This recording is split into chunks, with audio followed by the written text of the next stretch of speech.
What do you hate the most about SEO?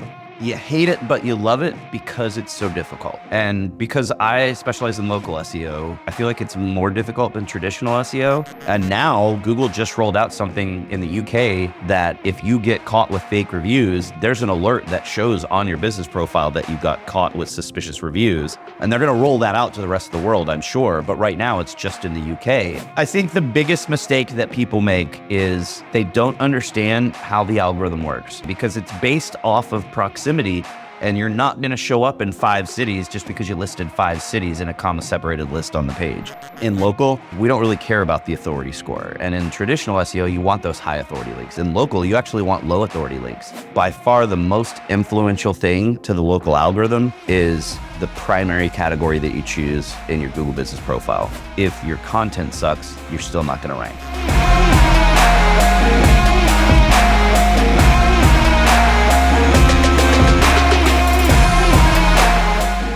Linkhouse, more than link building platform.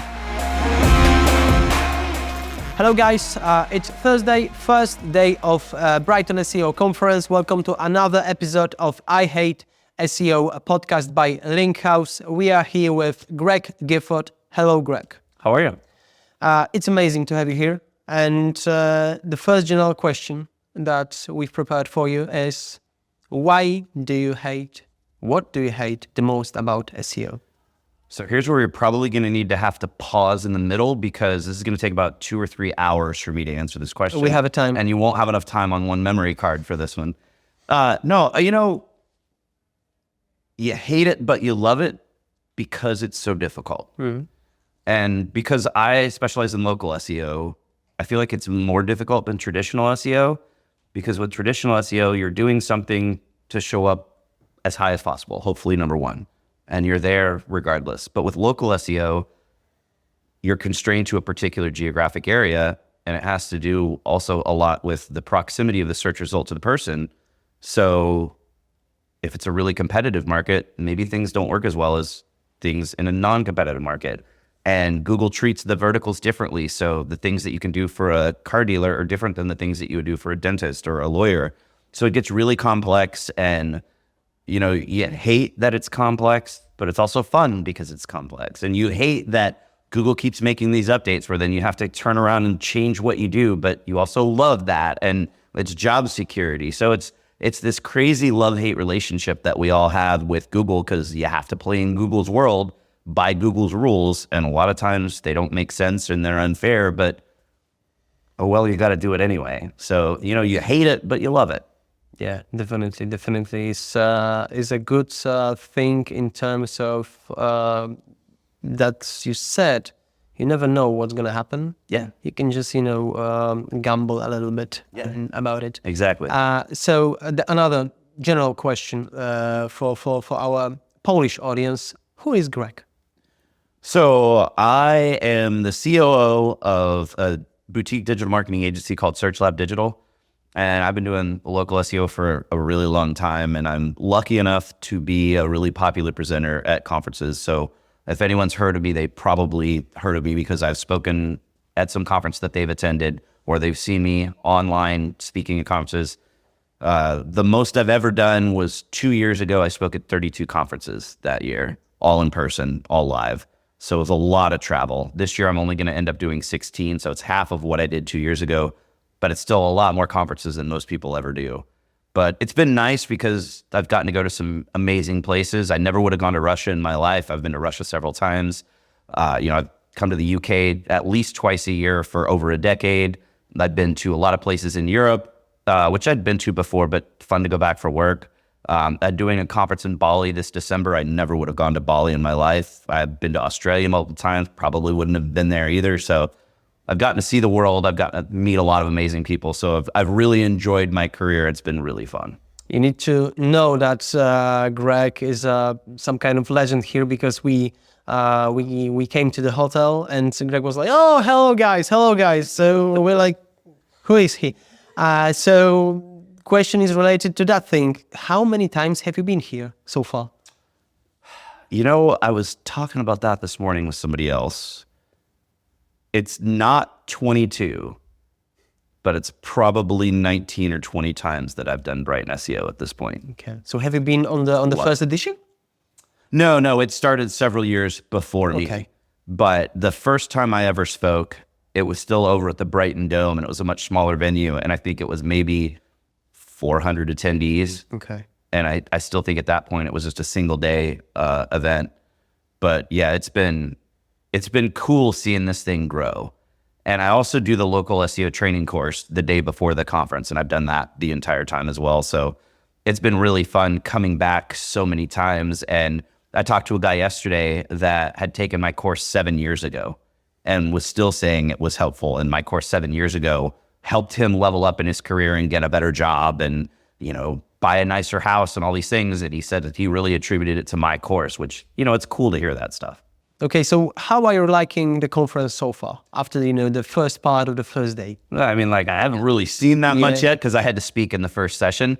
Honestly, it was a little bit of a weird vibe for me because I very rarely in the first session, they usually put me in the first session after lunch, which kind of makes sense because you want to make sure people come back after lunch and don't just stay out at the pub. So they usually put the bigger name speakers right after lunch. So it was a little bit difficult to be first up because I like sitting in the main auditorium at the main stage for the first talk just to have that vibe.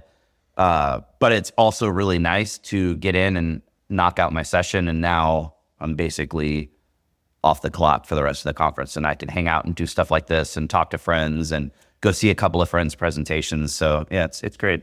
So I'm curious about your point of view about the differences between the US people and the UK people in terms of SEO, not even knowledge, but points of view between those two countries. Do you see any main differences between the SEO guys from UK or the US? I don't really see a difference in point of view, and I don't really see much of a knowledge gap. Mm-hmm. I just think that clients are different between US and UK. Local SEO is still kind of almost in a baby phase in UK and Europe. People know it exists, but a lot of businesses that need it don't know about it and haven't heard of it. Whereas in the US, it's just a little bit more mature market and it's a little bit more aggressive. So a lot of people understand more about local SEO and the importance of local SEO, which is a lot of the reason I like coming to speak over here, because I can share knowledge that makes an immediate effect when people implement the things that I talk about. Whereas in the US, maybe that stuff's not as helpful because most people have already heard about it and they're already doing it. Mm-hmm. So over here, the competition is just a different level because no one really understands local SEO. So if you're the first agency to work with someone and do really good local SEO, then you get great results really quickly. Whereas in the US, the needle moves a little slower because just the level of knowledge that clients have is a little bit more advanced than it is over here. Okay. So you told us off the camera that Brighton SEO is your favorite conference in Europe. So tell me, what is so special about this event? I mean, part of it is because I've been coming twice a year for 10 years. And so I have a ton of friends over here now.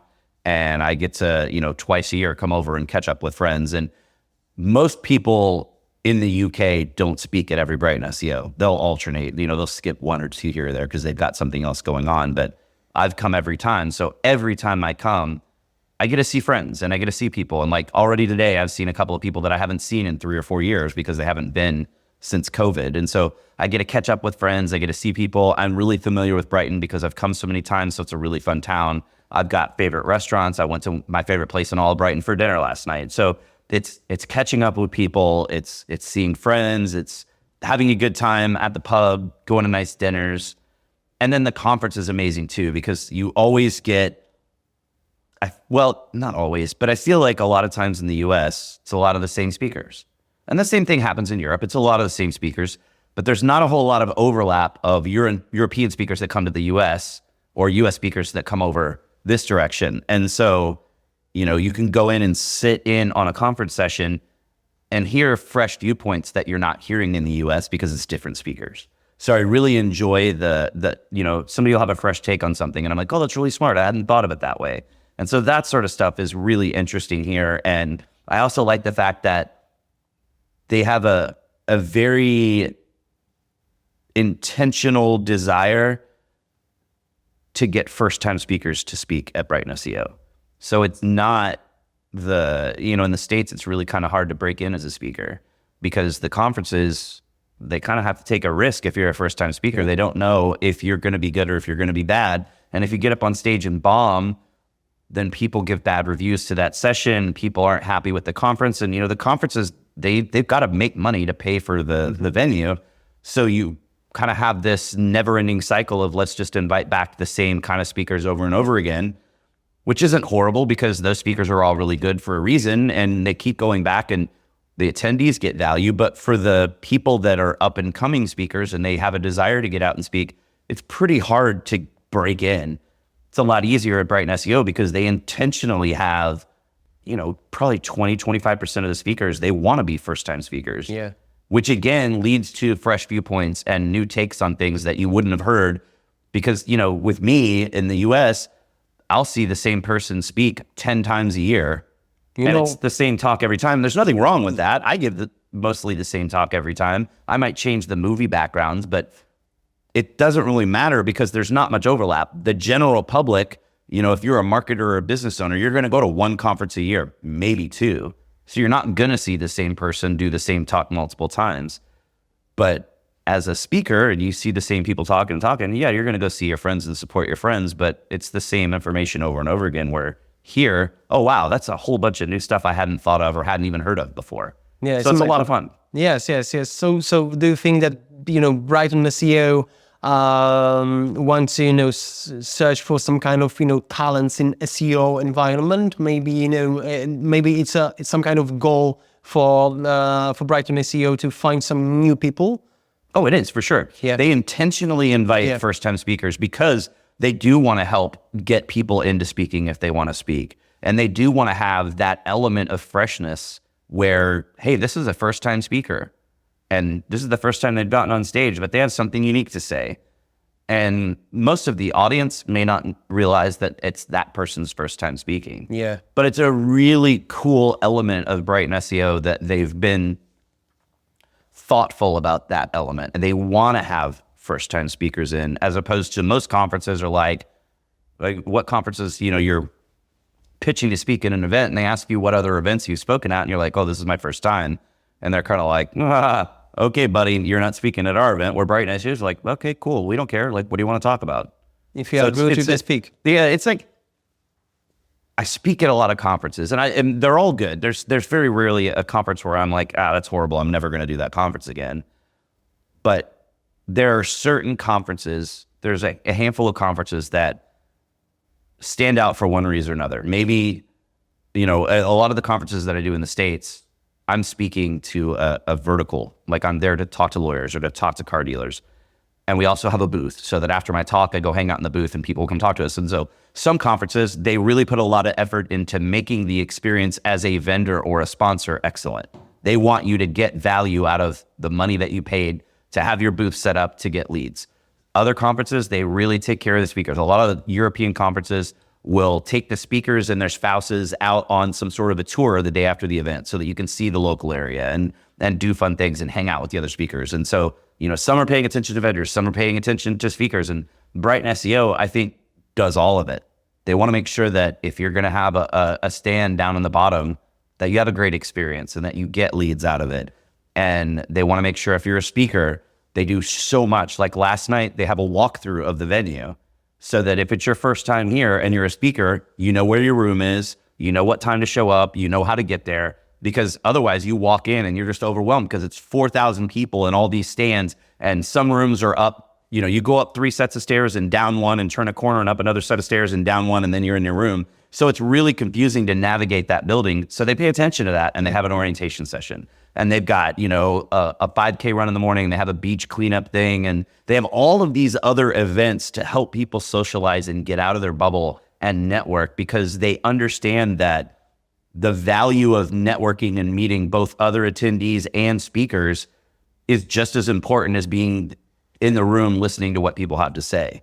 So they've just done a really great job of taking the best elements of what other people have done and just really crafting an amazing conference every time. Yeah, it's true, because it's quite a big conference, but you are feeling comfy. Yes. Yeah, feeling like it's a small conference. I know every guys, it's true. And as you said, the networking stuff and the feeling comfy is the very important things in terms of, point of view. People at the next year, they will be thinking, should I go back there or should I not? No, it was cool. It was cool, time to spend, not only the conference value, time to spend.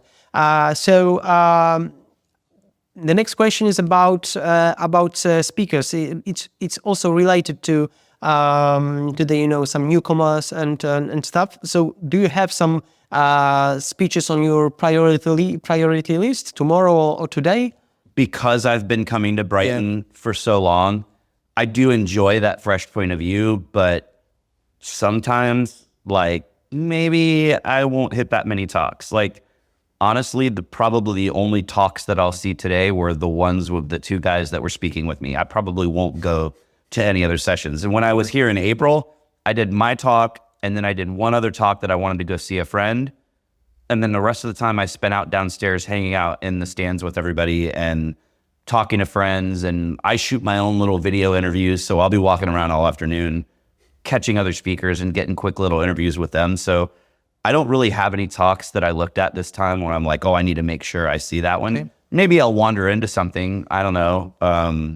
My one friend that I did want to see speak is actually speaking right now. So I was like, yeah, I can't really come see you talk because I have to go to this interview. And she was like, yeah, it's okay, no big deal. Okay. So other question. Recently, we were talking with Massimiliano Geraci, and Max told me that if he were to start a career in SEO now, he would focus totally on local SEO. What do you think about it? I think that's a really smart take on things, because for so long, for the vast majority of my career, local SEO was like the redhead stepchild. It's off in the corner by itself. You'd have these big conferences, not necessarily Brighton SEO because they've always kind of paid attention to local, but stuff in the States, you'd have these conferences that have 6 or 7 tracks and they're 2 or 3 days long, and there'd be one session about local SEO. So it was always this kind of almost afterthought where it was like, oh yeah, let's have one session about this. And it's actually really prevalent. It's really important. And most businesses actually need local SEO and not regular SEO. They just don't know about it. And a lot of marketers should actually be doing local SEO for their clients, but they haven't heard of it, or they've heard of it and they don't really get it. And after COVID, consumer behavior changed. And now there are actually queries that Google says have local intent that didn't have local intent before. So it's more and more necessary. And so I think if you really want to be great at local SEO and you're just starting right now, that's probably the best way to go, because local SEO is more difficult. It's more complex. So if you are just starting out and you learn local SEO, and then you get some clients or you end up getting a job at a different place that's traditional SEO, super easy. It's actually less work that you have to do and less things you have to pay attention to, versus if you were to get in and just learn traditional SEO, and then you end up getting some clients that need local, or end up getting a different gig at an agency that does local SEO, you have to unlearn some of the things that you've learned and relearn them to how the local algorithm works. And then include all the additional stuff and figure out how to do Google Business Profiles and customer reviews and things that you don't have to worry about with traditional. So I think that's a really smart take. Okay, so how is local SEO different from the general SEO? So with the traditional Google algorithm, if you rank number one, you rank number one everywhere in the world. There's one number one and that's it. But with local, your location, where you are searching in the real world, will influence the search results that you see. If it's a query that has local intent, but like restaurants, bars, hotels, doctors, lawyers, plumbers, electricians, anything where it's a business that really only cares about showing up in a particular area because, let's say we wanted to order a pizza right now and we pulled out our phone and we looked for pizza delivery. It's not going to show Pequod's Pizza, which is the best pizza place in the entire world. It's in Chicago. It's amazing pizza. It's $50 for a pizza, but it's totally worth it because it's like... But it's American type of pizza or the Italian? It's Chicago-style pizza. So it's not the best pizza in the world. It really, excuse me. Okay. No. Italian pizza is amazing, but it's a totally different thing. Yeah. But it's really good.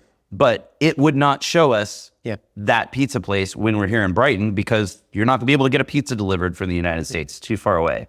Even if we're talking just in the UK and we're looking pizza delivery, it's not going to show us something from London because that's an hour away. It's just going to show us stuff here in Brighton, even if we don't specify. If we just say, I need a pizza delivery, we don't say near me, we don't say Brighton, we don't even say UK, it's still going to show us Brighton because Google understands you need a pizza delivered from nearby. Works the same way. I'm looking for a dentist, I'm looking for a plastic surgeon, I'm looking for a veterinarian, I'm looking for an electrician. It's going to constrain the search results to your particular geographic area. So then it gets really complex because traditional SEO, Google is ranking the results based on relevance and prominence. And with local SEO, it's relevance, prominence, and proximity. So now it's how far away are the search results from you when you do the search, and that can influence what you see. So it's just a lot more complex, but it makes sense because if you're an electrician, you do want to just show up in that particular area where you can serve clients. I think the biggest mistake that people make is they don't understand how the algorithm works. And so they think if I create this page of content and in the title tag and the H1 and the content of the page, I just list 5 cities. So you say something like, oh, we serve customers in Manchester, London, Brighton, and Leeds, that you're going to show up in all those cities. And it doesn't work that way because it's based off of proximity, and you're not going to show up in 5 cities just because you listed 5 cities in a comma-separated list on the page. But most people think that it works that way, so that's all they do. I think another big mistake is you really do have to have the understanding that the way that I kind of always put it, and I said this in my talk just now, if you want to show up as a search result, when someone sits down and types something into Google, either on their phone or on desktop, it's not like traditional SEO. You have to have the best page in the entire world. You just have to have the best page in the local area. But it's a singular concept per page. And a lot of local businesses will have a page that say, hey, I was talking to a lady after my talk that does carpet cleaning. They'll have one page to say we do carpet cleaning. I'm like, well, what? Do you do residential and commercial? And she's like, yeah. I'm like, do you do hospitality for like bars, restaurants, hotels? Yeah. Well, people that are looking for commercial carpet cleaning are offices, not hotels. So hotels aren't going to show up for that. You have one page that says we do carpet cleaning in London, but the guy that's beating you has a separate page for hotels, a separate page for, hospitals or whatever, a separate page for residential, a separate page for apartments, like all this. So you have to think a single concept per page, and it's also a single concept per page per city. So if now you are a multi-location brand, like another one of the questions that I answered after my talk was a lady that works for a chain of veterinarians, and they've got 60 locations in 60 different cities in the UK. She was like, do I really need to make a different page for each city? And I'm like, yeah. And she goes, but we have like 15 to 20 pages that we need. And I said, yeah, that's 15 to 20 pages times 60. You got to do it for every single one, because you can't just say, I'm a veterinarian. And like she was talking about, they want to show up for emergency vet. Well, if you just say you're a veterinarian and you don't have the word emergency anywhere on the page, you're never going to show up for that. So you have to have that one concept per page. And a lot of people don't understand that, especially business owners that don't really understand SEO. They're just creating a website. They're like, well, let me just put the text on the page and I'm good. And it doesn't really work that way. Okay, so of course you can't use the same tactics for different type of businesses. So how would you divide them by type and by the difficulty levels associated with every type? For example, I suppose that car dealership might be harder to position than a bakery. And how did tactics differ? Yeah, it's a great way to put it. The things that you would do for a bakery are I mean, at a really basic level, the same things. I mean, realistically, the 4 areas that really influence your visibility in local searches are the content on your site and how it's optimized, the inbound links that you have, your Google business profile and how it's optimized, and your customer reviews. So those 4 things are super important regardless of what type of business you are. But the kind of content that you need to write for car dealers is totally different than the kind of content you need to write for a bakery. And the link building tactics that we would use for a car dealer, totally different than the tactics we use for the bakery. The way that we're asking for customer reviews, totally different from one business to another. So that's where local SEO gets really complex because, you know, with traditional SEO, you bring on a new client and a new vertical, okay, it doesn't matter. You got to obviously learn about your client and what they do to be able to write the content and optimize it, but it's create content and optimize it and go do link building. But with local SEO, it's the same stuff, learn the business, but you got to create content and optimize it. But it might be vastly different from one type of client to another type of client, how you're doing those tactics. And even if we're talking the same type of business, maybe it's you're an agency and all you do is plastic surgeons. Plastic surgeon in downtown London is going to need a lot more work and a lot more effort than a plastic surgeon in Brighton, where there's maybe 2 or 3 versus there's 50 to 100 in London or whatever that number is. So the density of competition has a massive impact as well because that proximity factor has such a play. And if there's only a handful of competitors in a market, you're probably going to show up pretty well regardless. But if there's a lot of competition, you've got to put so much more time and effort into it to hope to crack that and get more visibility. So, you know, it's job security, but it's frustrating. And I think it's a little unfair too, because the general public, the small mom and pop owned businesses, they don't understand local SEO. They don't know how Google works. They barely know that they need to have a website and then they need to have their Google business profile filled out, but they don't fill it out the right way and they don't choose the right categories because they don't know any better.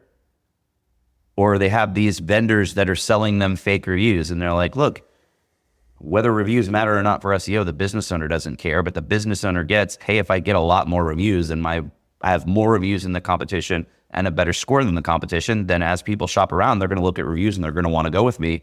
And they don't realize that fake reviews are totally against the rules with Google. And now Google just rolled out something in the UK 2 weeks ago that if you get caught with fake reviews, there's an alert that shows on your business profile that you got caught with suspicious reviews.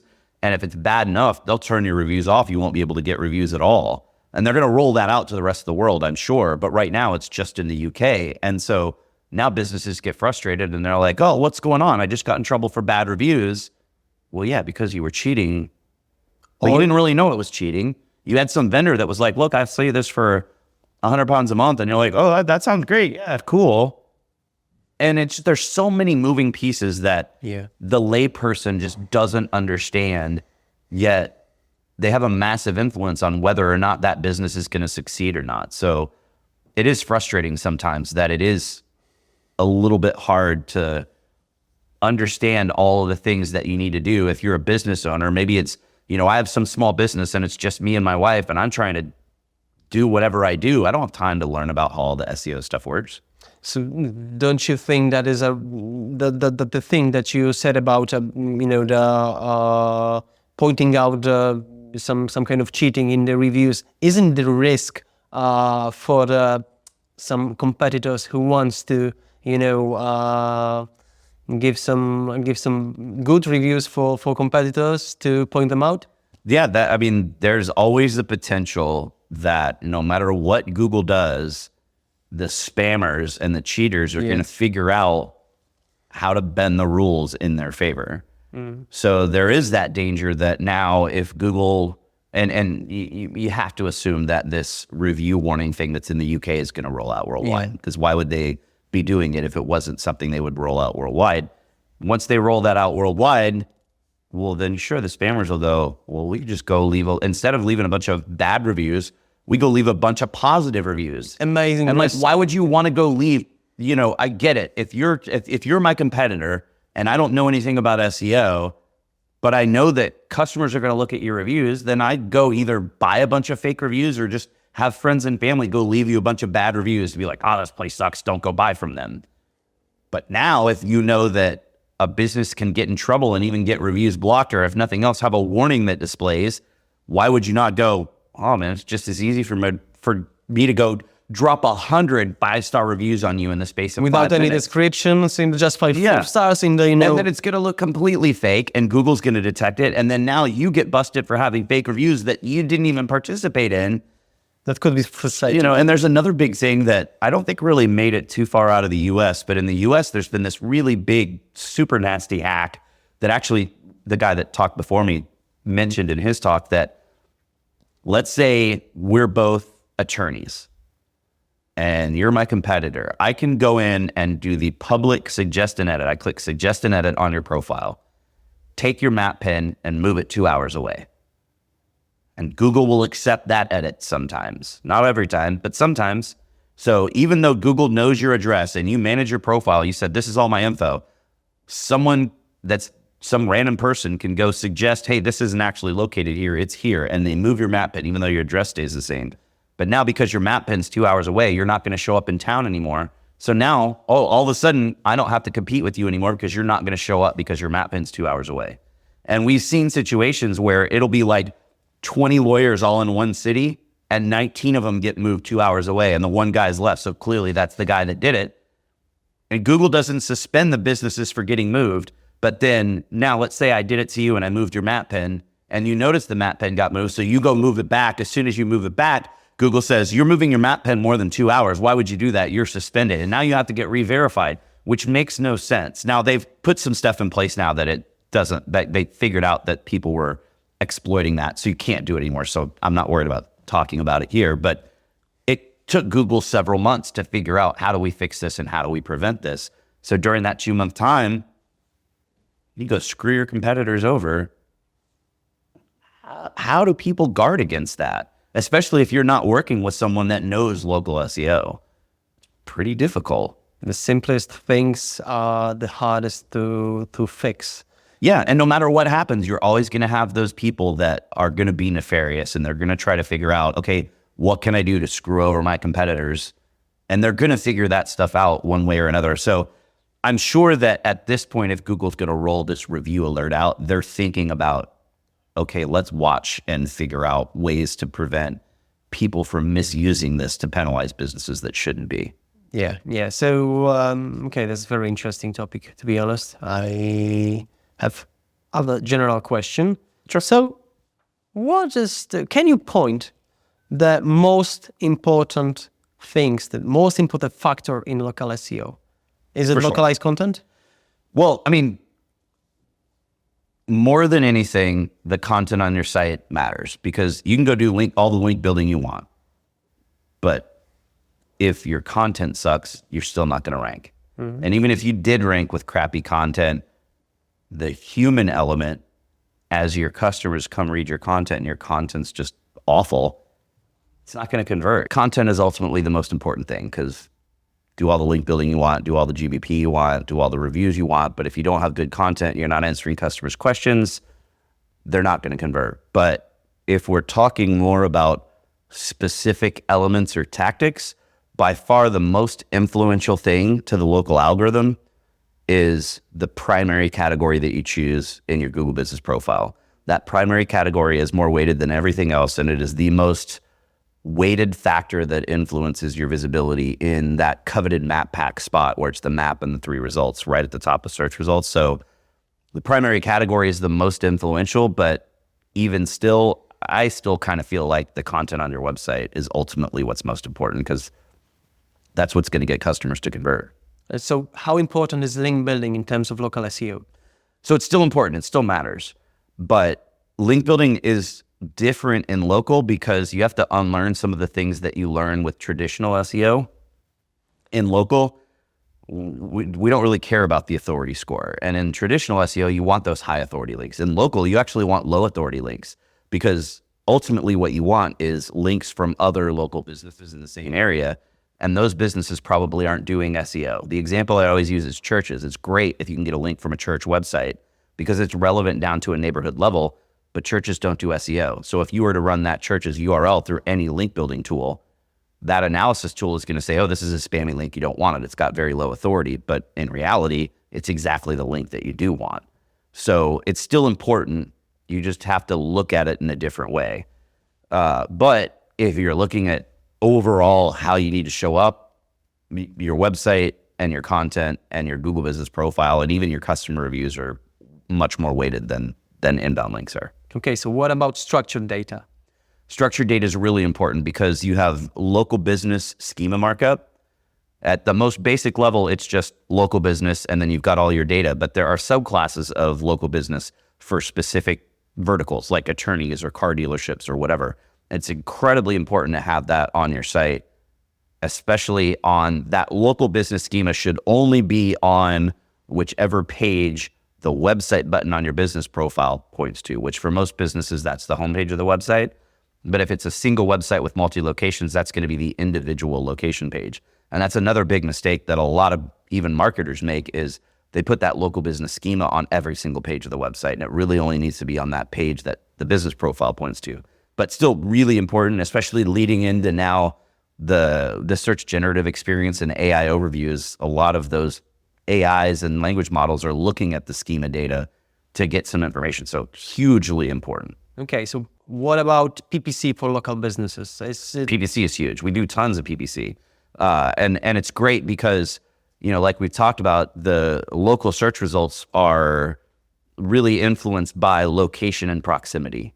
And so if you're trying to show up in a particular area, you have to have a location in that area. But if you want to show up in the next town over, you don't have a location there, it's going to be pretty hard to show up if there's any level of competition there. But just go do pay-per-click there. So it helps you expand your reach and show up in other areas. And you even have the ability, if you have location extensions on, that you can buy a spot in the map pack. So usually the map pack is the map either on top or on the right and the 3 results. But if you buy into it, you'll be the top result and it will be a sponsored result. And then it's 1, 2, 3. Okay. So again, it's just a way to overcome the proximity bias that the local algorithm has. And you can kind of buy out of that bias and get more visibility. So it's absolutely important. So do you typically recommend both organic and paid traffic acquisition for local businesses, or you're dividing it by something? Kind of depends on the client. We always recommend it because we don't look at it as 2 separate services. We look at it as 2 sides of the same coin. You want to show up in search results. The more you show up, the more likely it is that you're going to get clicked on. So if you're in the pay-per-click ads at the top, usually only about 20% of the search volume is going to click on a paid ad, and the other 80% is going to go to organic. But as they scroll past, if they see your name and then you rate number 1, subliminally, that's still more proof that that's something you should click on. And again, you've got that, that strategy of saying, okay, well, I'm ranking really well organically here, but over here, 30 minutes away, I'm not ranking that well. So you can buy into that with the paid search. But also, sometimes we talk to clients and they don't have the budget to do both. And we don't typically recommend one over the other. We talk to the client and we see what their needs are and we see what they're trying to show up for. And then we do an analysis to see what the competition is doing. Because if they only have, say, $3,000 or $4,000 a month to spend, they don't know which way to go. And we don't want to say, well, just do this one, because maybe organic is better than PPC for their needs, but maybe PPC is better for someone else's needs. So we always kind of do that analysis with clients if it's a lower budget client. And most of the clients we work with, they have the budget to do both and it's no big deal. But when we do talk to somebody that doesn't have the budget, instead of just picking one or the other, we're going to suggest whichever one's going to give them the most bang for their buck. Okay, so it depends as always. Yeah. And this is why we hate SEO. So it's all what we've prepared. It was a pleasure, Greg. Amazing job. Amazing. You speak was amazing. This interview was amazing from my point of view. I think we talk about a lot of different and interesting things. So what about next year? Are you planning to visit Brighton? I will keep coming to Brighton twice a year for as long as Brighton will keep having me come over. I love coming to this show. Amazing. So see you next year. Thank you for thanks for having me for today. And don't forget to like our interview, subscribe our channel, and maybe follow Greg on LinkedIn or some stuff. And come to Brighton SEO next time and see my talk. See you guys.